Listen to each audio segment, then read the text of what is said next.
Hello everyone, কেমন আছো তোমরা সকলে? আশা করি ভালোই আছো। আমিও খুব ভালো আছি গো।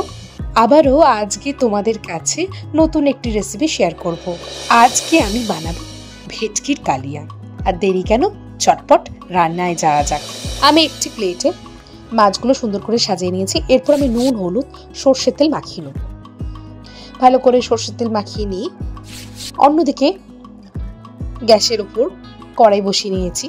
কড়াইতে সর্ষের তেল দিয়েছি। তেল গরম হলে আমি মাছগুলো একটা করে ভেজে নেবো। দেখো, মাছগুলো দিয়ে দিয়েছি তেলের মধ্যে।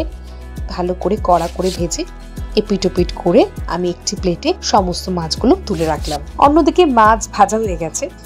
এরপর আমি ওই মাছের তেলে পেঁয়াজগুলোই ভালো করে ভেজে একটা বেরেস্তা বানিয়ে নেবো। এরপর পেঁয়াজগুলি অন্য প্লেটে তুলে ঠান্ডা করে নেবো। দেখো, মশলা কষানো হয়ে গেছে। এরপর আমি ছোট ছোট টমেটো কুচি দিয়ে দিচ্ছি।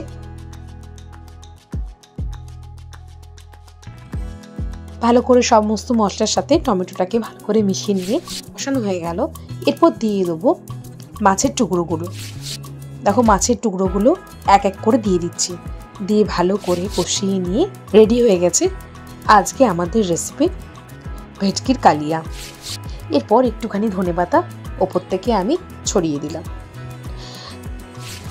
তোমরা চটপট করে জানিও এই রেসিপিটা তোমাদের কেমন লাগলো। কমেন্ট বক্সে জানাতে ভুলো না কিন্তু। আবার একটি নতুন রেসিপি নিয়ে তোমাদের সাথে দেখা হচ্ছে।